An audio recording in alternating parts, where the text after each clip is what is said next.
Good morning. It's coffee time with God. Amen. Okay, ang gospel reflection natin today, Jesus calls Matthew. From Matthew 9, verses 9 to 13. Let us pray.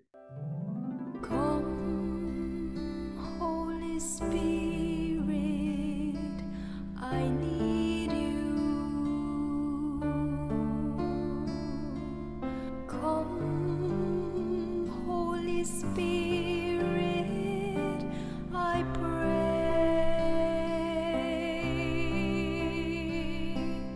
Come with your strength and your power. Come in your own special way. Come like a spring in the desert. Come to the weary of soul. Oh, let your sweet healing power touch me and make me whole. A reading from the Holy Gospel according to Matthew.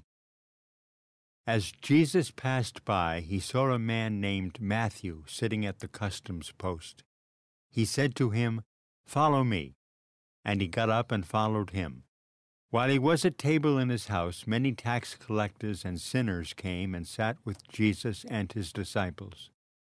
The Pharisees saw this and said to his disciples, "Why does your teacher eat with tax collectors and sinners?" He heard this and said, "Those who are well do not need a physician, but the sick do. Go and learn the meaning of the words, 'I desire mercy, not sacrifice.' I did not come to call the righteous, but sinners." The Gospel of the Lord. Praise to you, Lord Jesus Christ. So, nakuha ko dito yung he got up and followed him. Ito kasi yung yung madalas na sinasabing impulsive. Impulsive ang tao, no? Impulsive. So, ganun din dito pinapakita na sinabi lang ni Jesus, sabi, he saw a man. Hindi naman niya sinabing, he knew this man. Sinabi lang, nakita niya yung lalaki. Sinabi, come follow me. Eh, tingnan mo yung reaction niya. He just got up and followed him. So parang, hindi, naiisip na, kaya biglang sumunod. Eto na ngayon. Nung sumunod siya, siguro wala siyang kaalam-alam, sumama na lang siya. Eh, eto na ngayon yung mga trials, no? Yung mga parang namumulat ngayon siya kung sino yung kanyang sinamahan, sinundan.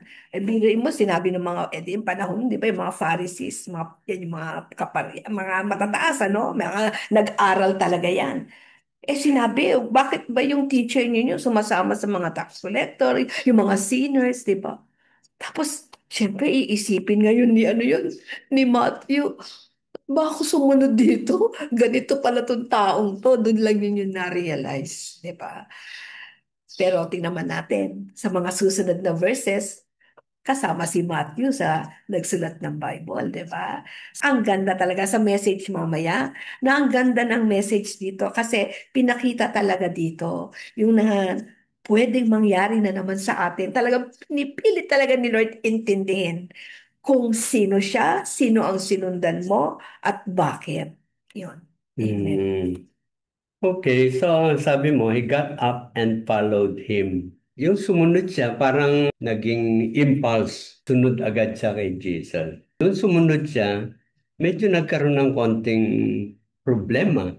yung kanyang pagsunod kasi nagagalit yung mga Pariseo, no? Yung mga question ng Pariseo, hindi niya masagot na maayos. Pero sabi mo nga, eventually, talagang sumunod na si Matthew. Yeah.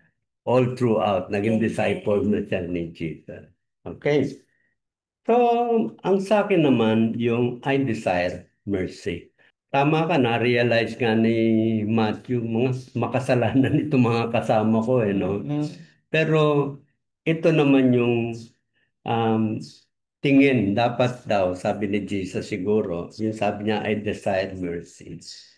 Yung mga taong mga makasalanan, yung mga outcast, dapat kung titingnan mo yan with compassion. Ibig sabihin, maaaring hindi nila gusto yon pero nadala sila doon sa situation na yon. Naging makasalanan sila na hindi nila kagustuhan. Kaya nga, sabi niya, look at them or treat them with mercy. Mas gusto ko yan kaysa yung mga sakripisyo na ino-offer natin. Yun yung message ni Jesus dito. How you treat yung mga outcast, yung mga makasalanan. Okay. Ayan. Okay, so ang na-pick up ko din doon sa sinabi mo, yung desire mercy. Sinabi ni Jesus yon, I desire mercy. 'Di ba? Sabi niya yon, hindi sacrifice. Kasi pag sacrifice, ay may ano yan eh, minsan may kulay yan eh. Pero yung mercy, nakakaawa.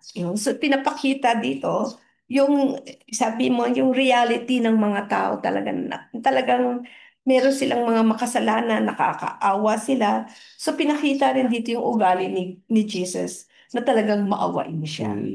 No, hindi siya, hindi porket alam niya na Son of God siya yung mataas, King of Kings, hindi siya mapagmababa.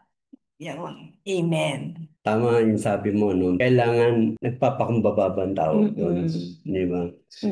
Dito, yung mensahe sa atin. Paano ba natin magagawa na yung mga makasalanan na yan, yung mga outcast, yung mga tao na talagang bad, kung titingnan mo, mga bad talaga sila.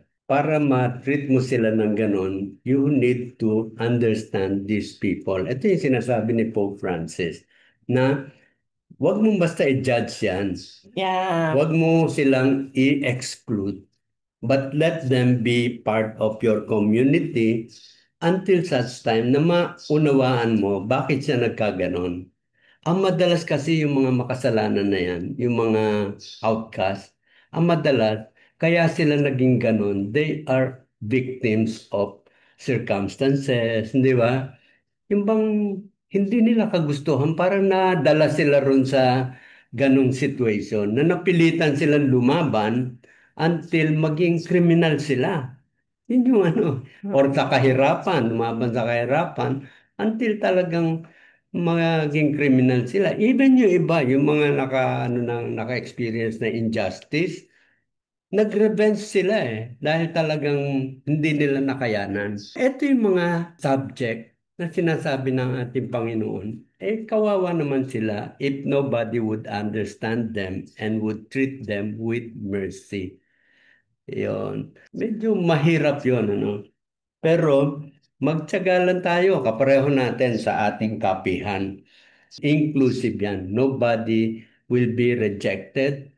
Nobody will be parang outcast. Kahit na basta may dumating doon, anuman ang kanyang ka, kinakalagayan, tinatanggap siya, kinakausap. That they should be able to feel the love of Jesus. Ito ngayon ang test sa atin. Ito yung sinasabi ni Jesus dapat intindihin mo yung kanyang naging kalagayan. And we need to give mercy to this person. Yung mercy kasi is equivalent to love. Di ba? Pag binigyan mo ng mercy, that's also love ang binigay mo sa kanya. Ito yung maganda ron sa kapihan because this is one situation where you can test ano ba talaga, sumusunod ba tayo sa utos ng ating Panginoon. Sabi niya, I would rather have mercy than sacrifice. So yun, actually tayo nagsasacrifice kung halimbawa unlovable yung tao na yun, pero haharapin ko siya, kakausapin ko siya, ako ang may sacrifice. Pero whatever I do to that person, it is with mercy and love. Yeah. Ako naman, yun doon sa part, no, yung tayo yun, no? Ano to sa atin ni Lord? Parang pinakikita niya na if we really want to follow Him, yan po yung mga i-expect natin. Yung mga sinabi ni June na may mamimit tayong mga hindi kaaya-aya, may mga nakakainis, di ba? Hindi nakakatuwang kasama. Pero pinakita ni Jesus dito kay Matthew na yan ang mga taong pinupuntahan ko. No? Bakit ko pupuntahan yung mabait na, no, yung siyempre yung may problema. May daladalang May kabigatan. daladalang kabigatan, ganon. So yun po yung ating mission of accompaniment. Ang chef, ang apostles po, parang tingin ko yan talaga yung mission nila, yung to accompany kasi pinakita po ni Jesus dito sa kanila kung paano kayo mag-accompany ng mga taong ganito na ay mga sinners, yung mga ano, may mga bad na tao. Tapos pinakita pa ni Lord, no, yung pinaka-ending ng buhay niya na papatayin ka pa, no, tinulungan mo, di ba? Nangyayari po sa atin yan. Minsan kamag-anak pa natin, no, o kapitbahay, na siya pa talaga yung, wag naman tayo i-murder, pero may mga ganong cases na talagang papatayin ka. Parang ganun si Jesus. Kaya ito po ay uulitin ko na naman na pag natuto na po natin talagang i-follow si Jesus, no? Tulad ni Matthew dito, na sabi, follow me. Tumayo siya at nag-follow. Nung nakita niya na, ay, ang hirap pala, ano ginawa niya? Sumunod pa rin siya. Diba? Sana ganun po tayo. Sa ending, nandyan pa rin tayo. Mahirap. Pero dahil kasama natin si God, sa ending, kasama natin siya. Hanggang sa end ng buhay natin. Life after death. You will not know when God will call you. Yan. Kaya dapat ready tayo every day. Amen. Okay, so sa ano na tayo magkikita? Sa Monday na, okay? Sige. Pwede Now, na balikan yung mga previous natin na ngayon, break tayo ng 2 days. This is the time na balikan nyo yung ating mga playlist. No? Kami kasi this is where we really learn a lot kung paano tayo makakasunod sa ating Panginoon. yes. Amen. Thank you, Lord. See you Monday.